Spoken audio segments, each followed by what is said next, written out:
Juan Kapitulo 6, versikulo 35. Si Jesus miingon kanila, "Ako mao ang pan nga naghatag sa kinabuhi. Ang muari kanako dili nagayod gutomon, ug ang mutuo kanako dili nagayod uhawon." Ang mga puno Pan sa kinabuhi. maglikon unta sa mong pagtuo ug gagaka kami sa pagtuman sa imong mahal nga kasuguan. Ginawa na kaninyo.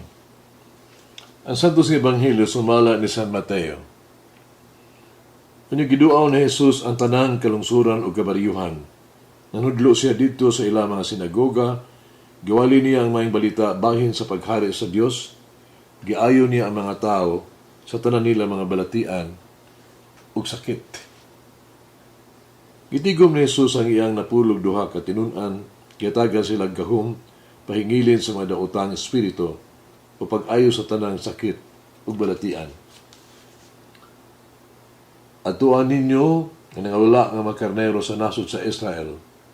Dakat kamo, isangyaw nga hapit na maghari ang Dios. Ayuhan ninyo ang mga masakiton, banhawa ang mga minatay. Hinluy ang mga sanlahon, abuga ang mga yawa. Nakadawat kamo nga walay bayad, sa panghatag kamo nga walay pagpangayog bayad.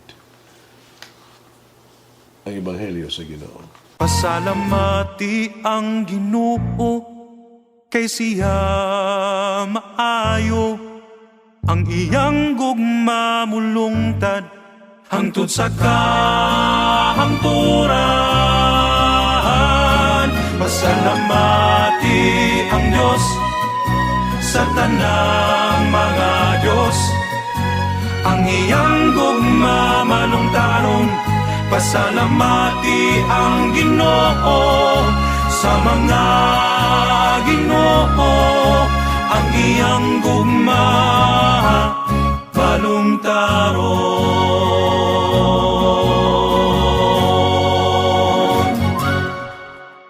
Bangon sidlat kang imong kahayag miabot na. Ang himaya ni Yahweh misubang kanamo. Sumala ni Isaias chapter 60 verse 1. Sa mausab kang Juan Bautista, nagbantala sa malipayong mensahe sa pag-abot si Mesiyas na nag-auhag sa katawhan. Ang dama ang dalan nga agian sa Ginoo. Ang rason sa Adviento, usa ka tawag kini alang kanato nga kita magmata umubangon. No?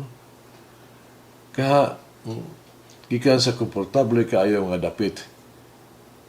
Ug himuon nato ang ato ang pagkatao nga muda nag-ubad sa paglaom ug malipayong pagpaabot kang Ginoo moabot aron sa pagdan-ag sa kangit-ngit sa atong kalibutan. Adviento may papadayag nga walay kondisyon sa gugma samahan alang kanato pinagi siyang hinigugmang anak si Jesus. Ihugma pag-ayo sa Dios ang kalibutan. Nagihatag niya ang iyang bugtong anak. Pero ang tanan nga mosalig kaniya, dili mamatay kung dili makabaton sa kinabuhing dayon. John 3:16.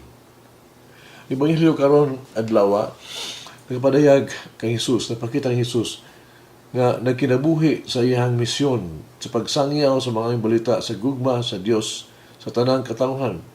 Pagduaw sa mga lungsod o sa mga suok-suok niini, pagtudlo sa mga sinagoga, pag-ayo sa mga tao sa tanang matang sa sakit ug balatian. Pagkita niya sa panon sa katawhan, natandog ang iyang kasing-kasing sa kaluoy alang kanila kay sila nag-antos do gibiyaan sila sama sa mga karnero nga wala gyud magbalantay.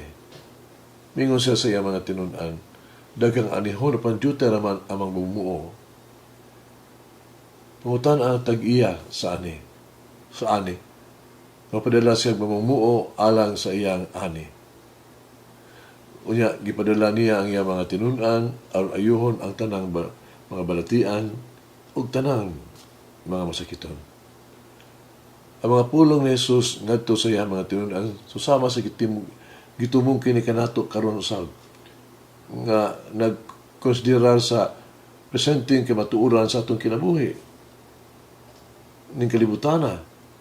Daghang mga kabus gutom nag-antos nga mga tao gikas tanang matang sa mga pagpahimulos, abuses, mga katalagman, mga batas, kadalanan, nabungkag mga pamilya, mga batanon, inguman ang mga hamtong na naulipon sa mga drogas. Gubat o kapintasan sa daghang bahin sa kalibutan, pagkawala, pagkahuyang sa moral na spiritual nga mga mithi, ug uban pa. Uban ni Jesus, usaon nato pagkahimong nga timaan sa paglaom o kalipay sa atong nag-antos ng mga igsunan. Sa atong mga pamilya, komunidad, atong nasod, gusto mo kalibutan. So ba ito ang mahimo sa tagsa o tininguba aron sa pagtabang kanila nga makasinati sa gugma o kaayo sa Dios. Hinaot na kining panahon sa Adviento, magdasi ka nato sa kalig-on nga espiritu sa malipayon o magyatagon nga pagpaambit sa tuang panahon. Talento bahandi ngadto sa itong mga igsuon nang inahanglan samtang ang atuang mahigugmaong Diyos madagayaon kaayong ni paambit siyang bugtong anak kanato aron sa paagi kanato ngadto sa kahigpitan sa kinabuhi. Usa ka bulahan nga Pasko ug bag-ong tuig nga puno sa grasya. Mag-ampo kita. Kami nga daghang kaayog buhaton nangita og kilom nga lugar para makadungog sa imong tingog kada adlaw Ginoo. Kami nga nabalaka sa daghang mga butang nga paabot sa imong pag-abot sa among tiliwala.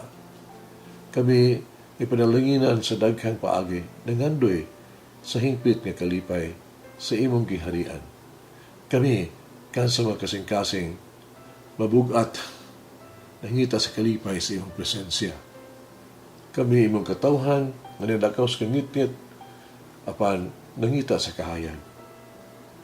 Kanimo miingon kami, umari ka Ginoong Hesus. Amen.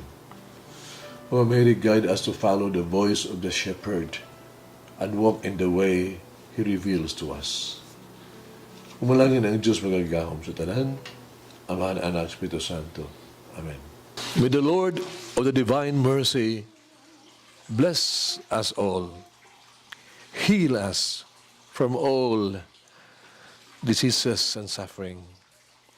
Ayun unta niya kita, tanang mga sakit na sa lawas, o sa kalag, body and soul. In the name of the Father, the Son, and of the Holy Spirit. Jesus, I trust in you. Amen. Whoever eats the bread of life will never hunger, says the Lord.